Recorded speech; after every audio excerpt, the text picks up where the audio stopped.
What is the effect of what I have spoken on you? Whatever Maharaj has spoken is the truth, but I also request him to show me a way. Maharaj says that sadhana is not the way, but the determination that I am the consciousness is a very difficult thing.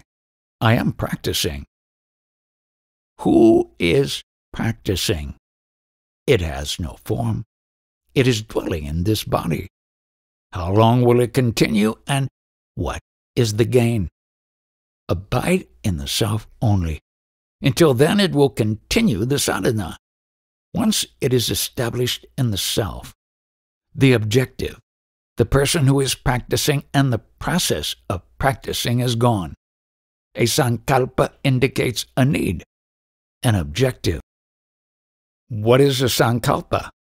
You want a medical degree, that is the sankalpa. Sadhana is the study, practice, homework. You want to meet me today, that is sankalpa. You walk here and climb the stairs, that is the sadhana. That sankalpa has no form. The one who makes the sankalpa also has no form. So long as you are identifying with the form, the practice will go on. Once you reach the objective, which is that you are not the body-mind, then there is no practice. You have great faith in the Bhagavad Gita, is this correct? Yes, Gita is a song sung by Lord Krishna. He sang the song just as I am singing this talk to you now. This is Rig Gita. You have read the Bhagavad Gita, recited it, remembered it. But what is important? You must get to know that Krishna who sang that Gita. You must get his knowledge, what he is. Is it not an incarnation?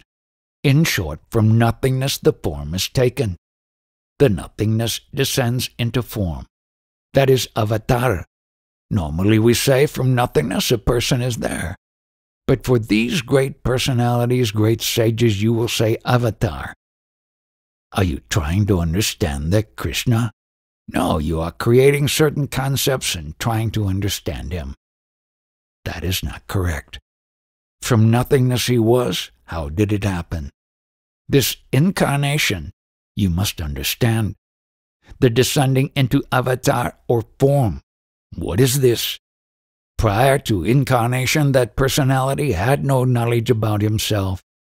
After descending into this incarnation, he started knowing himself. What are your comments? Before Avatar had no knowledge of himself? Before descending into this avatar, this knowledge quality is not there. But Parabrahman, these are all conceptual titles and names. They are shackles on you. In your core self, there is no imposition of any title or name. Externally, you have accepted them. Any embodied person with the knowledge I am carries on his activities in the world with the name only. That inner core, the I am, has no shackles. Once it is understood that I am only, and not this shackled form, then no liberation is called for. That itself is liberation. You know the historical facts about Sri Krishna by heart, but you must know what this incarnation is. Names are the handcuffs, the bondage. Every person is shackled because of his identification with the body. Without that name and form, please proceed to talk and question. The only words I have are very much words with name and form. They are words of gratitude. Gratitude for what Maharaj has blessed me with since I have been here. To even see a sage in one's lifetime would be an incomparable grace. But to have had so much grace from him, in the form of his instructions, just overwhelms me. And there is absolutely no way I can ever thank him. What do you mean by grace? Grace means that you have come to me and that you are only one. That you understand that we are one is grace. At times like this, that is the hardest thing to understand.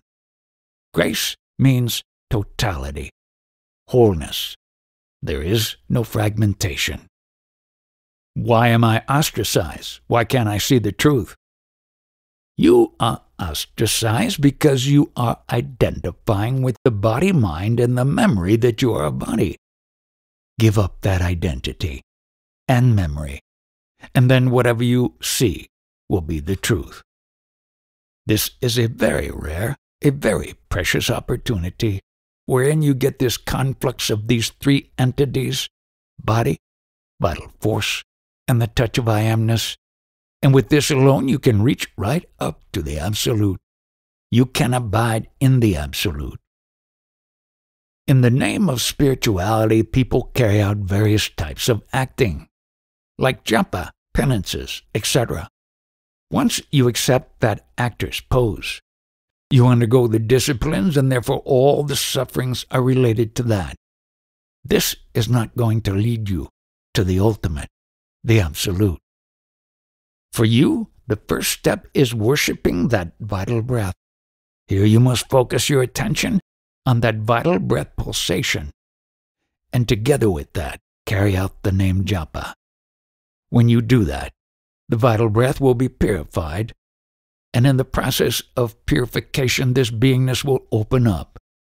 Just reciting the name of God is concentrating the vital breath. The meaning of the mantra is that you are not the name or form.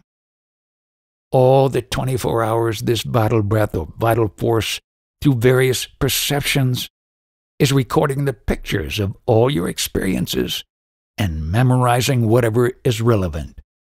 Can you do that with your intellect?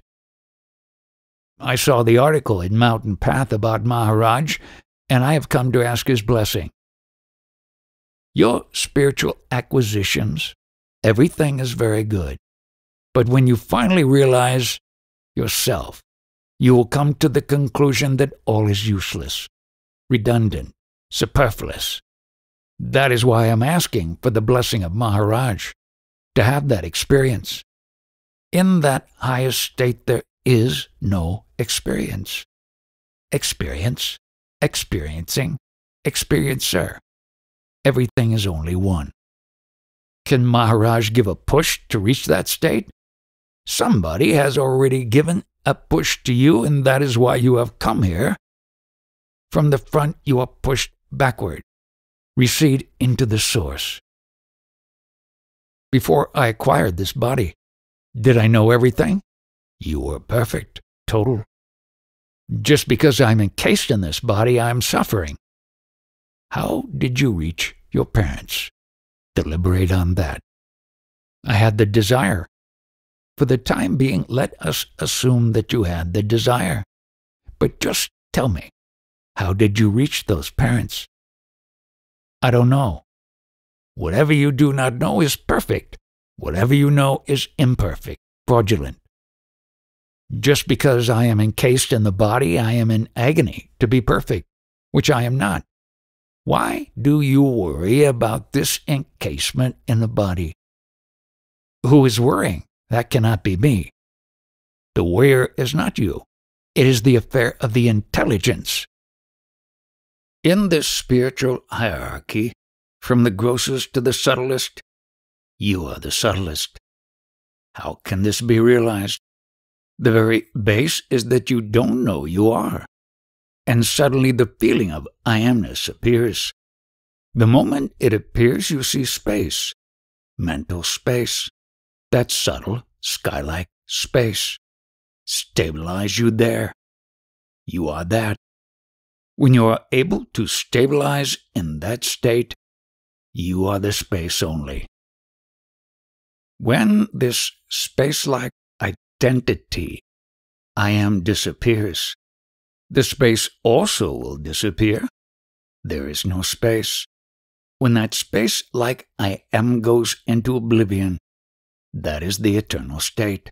Nirguna, no form, no beingness. Actually, what did happen there? This message, I am, was no message.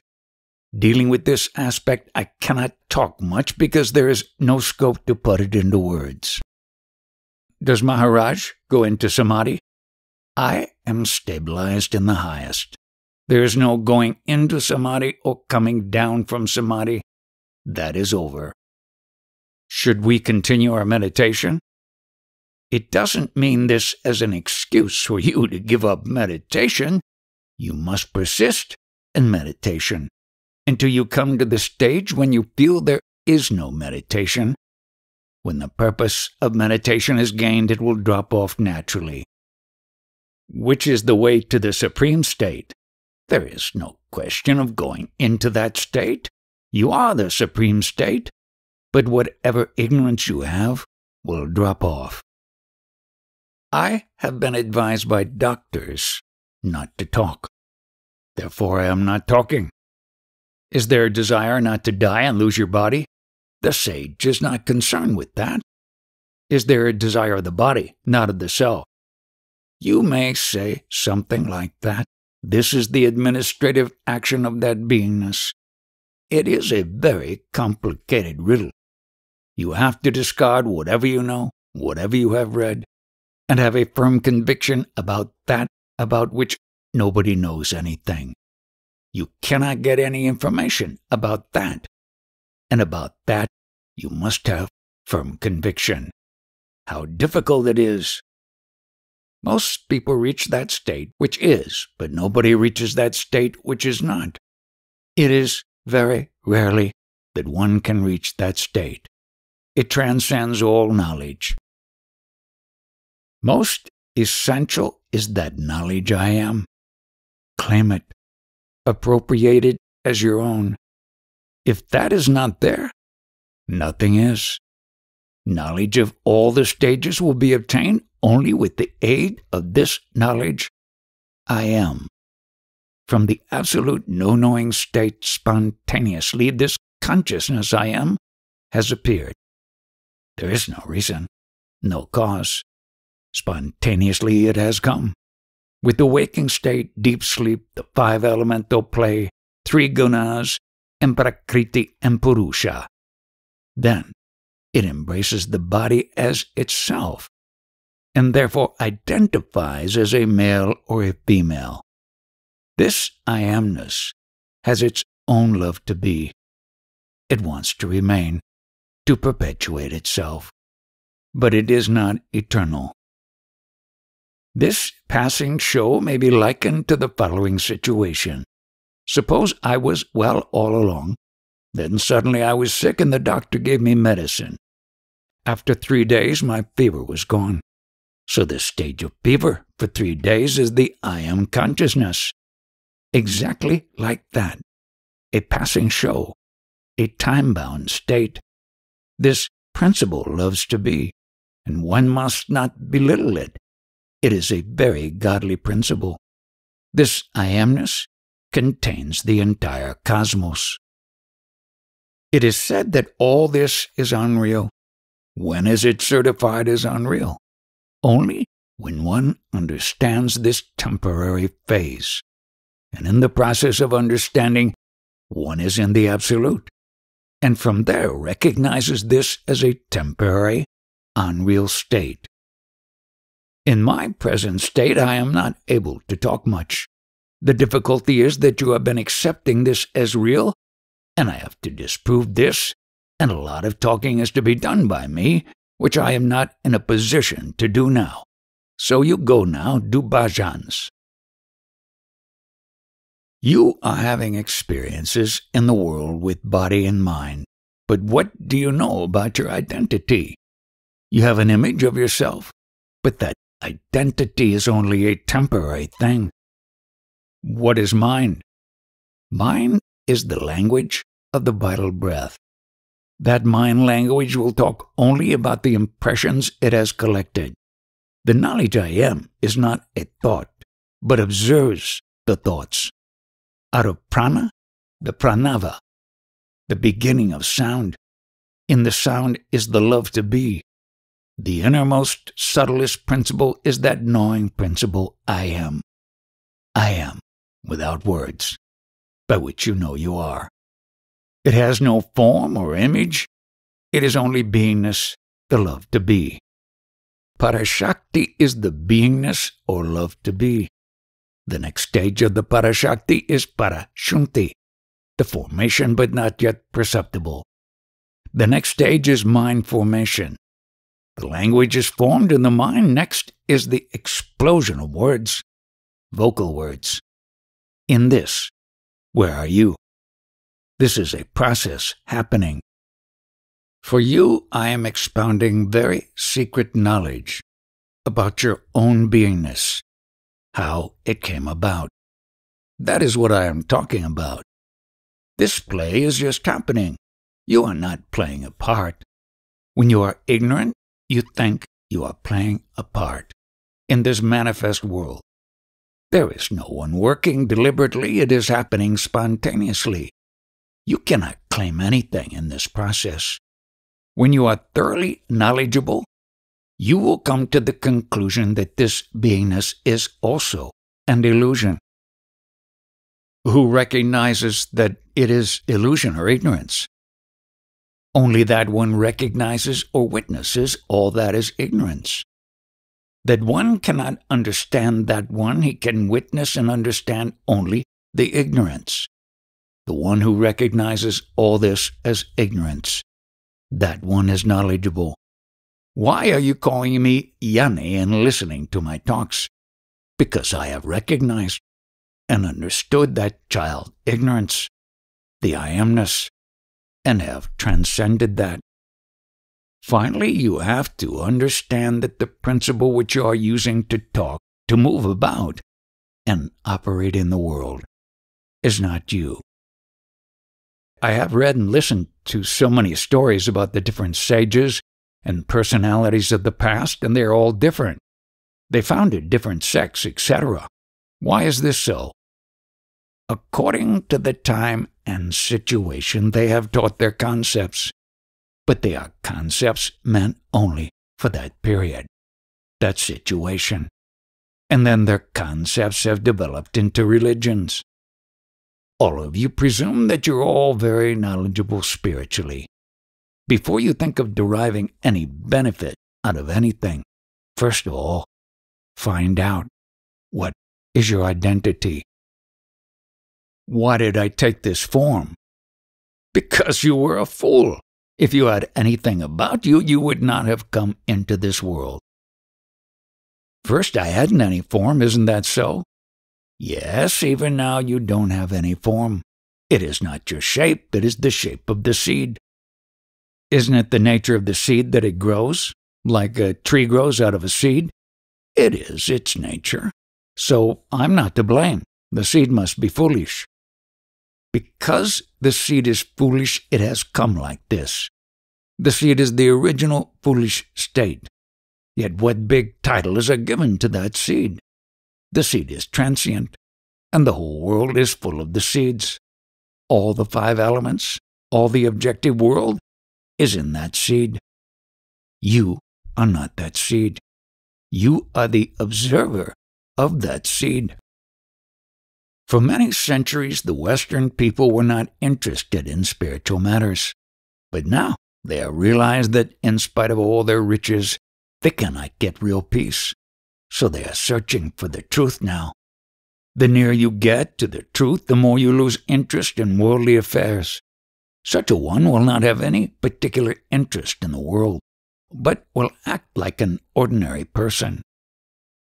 The sum and substance of spirituality is nothing but to come to a decision, make a judgment about the self, God, and the world. What is it? You must first dispose of this question. This world is filled up with selfishness due to your association with the body. Once you know what these principles are, then you dissolve the personality. And in the process, that selfishness vanishes because you are no more an individual. How can I be in my true state and lose my fear? You are already in your true state. Because of the mind, duality comes in, and therefore you are afraid.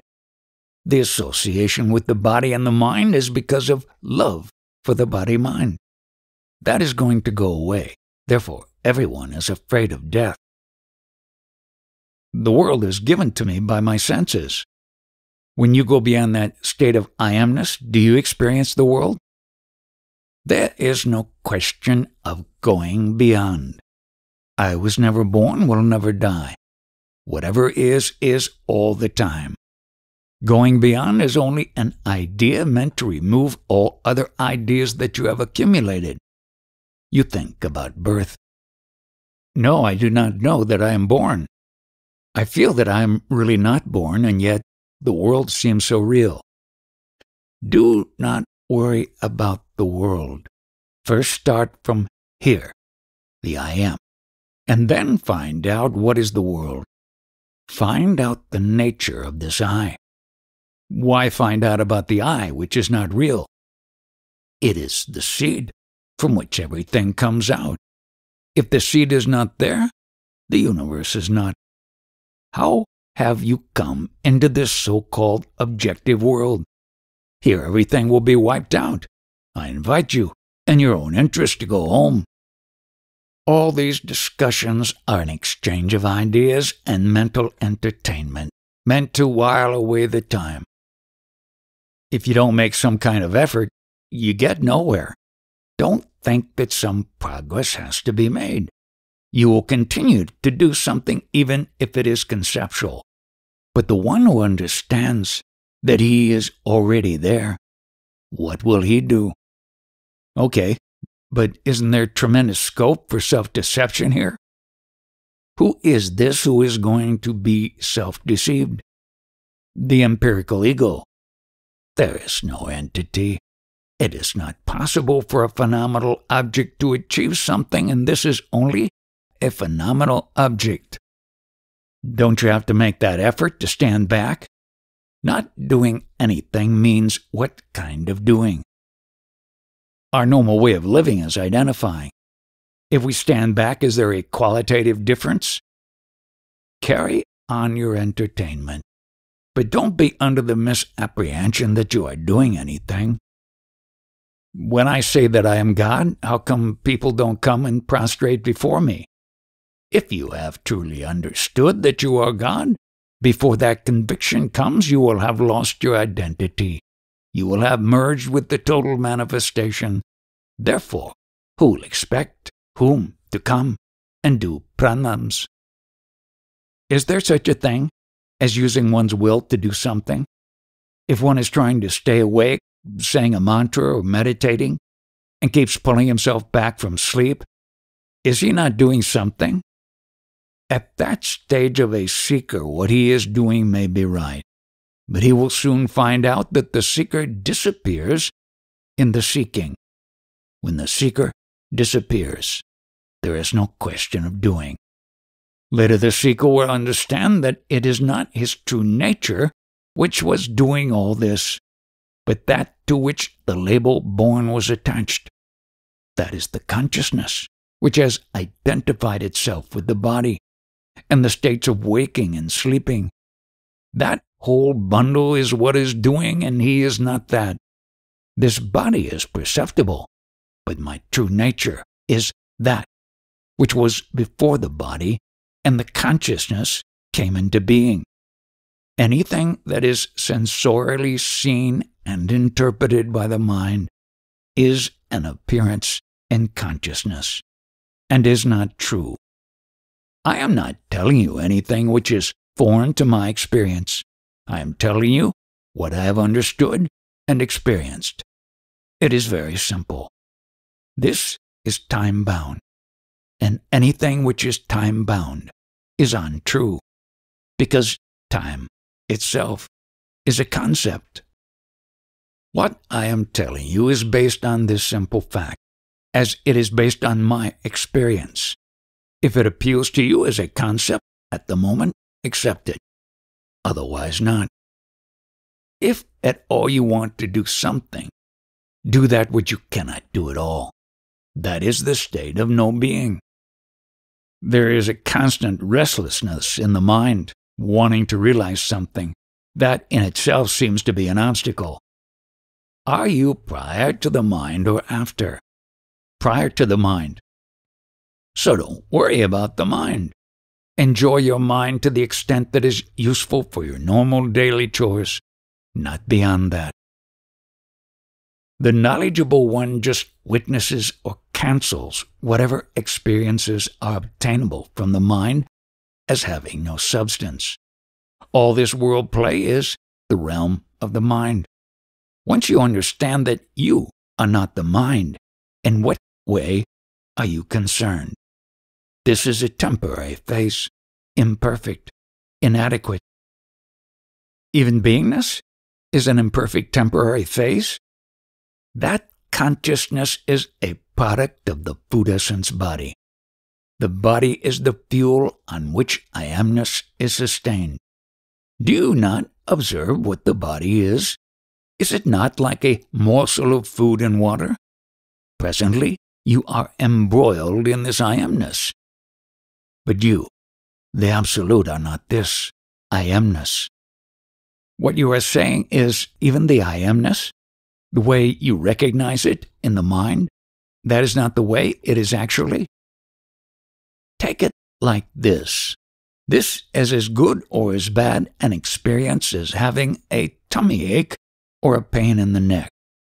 In my perfect state, never had a pain, but when the I amness was there, suddenly I felt pain. That I amness will merge, will disappear. I am the perfect state when I amness was not. I definitely know that I amness was not. Just as I have to suffer a chronic ailment, I suffer this beingness. Just understand at what level I am talking, to what level I am leading you. Just imagine the flight to which this spiritual talk has gone. The normal spiritual approach everywhere is to worship this consciousness with so many titles, but to me it is a pain, and I want to get rid of it. Maharaj says all that is necessary is to be aware. The mind keeps on casting doubts and particularly keeps on saying that there must be more practices or something more to be done. All the activities are in the field of consciousness, the mind and vital force. The knower of the mind is just a witness. It does not interfere in anything. Guru's grace means the knowledge you are. When you stabilize in this conviction, that will open up and will give you all the knowledge, and that is the grace. If you are there, then everything is immeasurably there. You give no significance to the fact that you are. You are carried away by all the manifestation which is the expression of your beingness. My tendency is to look outward rather than inward. That is the quality of your I amness, not you, the Absolute. You have embraced the body as yourself. That also is superficial. You don't know what is happening inside the body either. Correct, I don't know what's happening in my organs or how they act. All the actions happening in this wide world, the samples of all those are also happening in the body. That which is not. That which is does not know itself. In that state you do not know you are. With the tool or aid of beingness, you know you are. With the tool we try to go beyond. Don't try to go beyond consciousness. Only recognize, understand what the beingness is. That does the trick. The proof that consciousness was not lies with you only. You, the Absolute, are the proof of that. Spontaneously uncalled for, this beingness has come, and this beingness is being witnessed by you, the Absolute. Ask questions. You will not have such an opportunity again. The urge is not so much to ask questions as to just be with Maharaj. That is quite proper. Just by sitting here quietly and listening to the talks, your mind will be annihilated. In case the mind sprouts again, you forestall it by asking questions. The mind is sprouting expressing itself with various concepts. Don't identify with that. Let it go.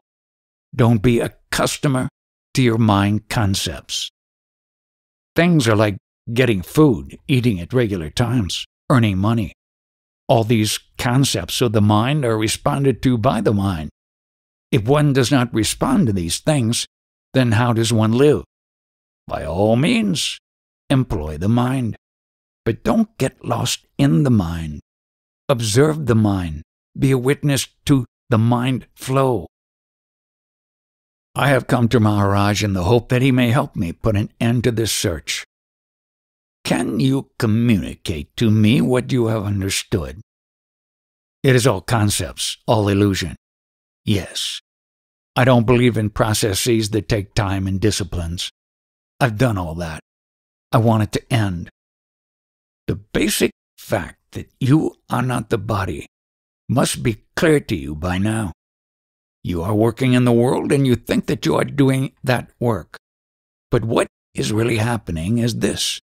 The life force, when it comes out in thoughts and words, is the mind. So it is like this pram mind, life force mind, which is the acting principle. The beingness, the consciousness, is the God which witnesses the life force and mind working. It does not interfere. It merely witnesses. The reason for your unhappiness is that you think it is you are working. I realize that anything I say is a concept, arising out of my consciousness. That you are and the world is are both concepts. You must know that. How does this knowledge work?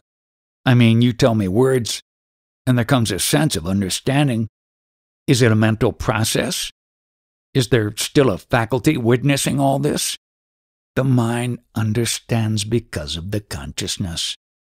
Then it is all an automatic happening? That is true. The mind intercepts whatever the concept is. The base is consciousness on which the concept arises at the moment. So what is there actually to attain if you cannot change this consciousness and you cannot touch, cannot reach by words? It is there all the time right now. So for what are we here? Doings belong to the mind, that is clear. It is going on like an automaton. I see clearly now. I want this mind to surrender to the consciousness. Do you understand? All this conceptualizing, all this articulation has been taking place only after the original concept arose that you are. What was the position before this concept arose? At that time, did you have any concepts, any needs? Like deep sleep?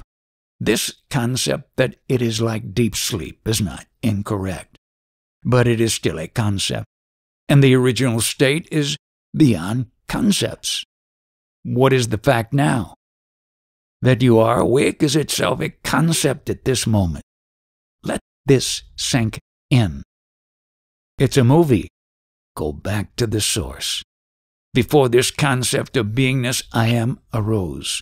What was your state? I don't know. That which you don't know, that is the right state. Everything that comes after this consciousness is attained is like a dose of salts. It is useless. Consciousness is useless. So the search, all aspects of it, belong to the same? Throw away every thought, every experience, everything that happens after this consciousness has come. Other than throwing it away is useless. There's nothing to be done beyond this firm understanding in which you become more and more absorbed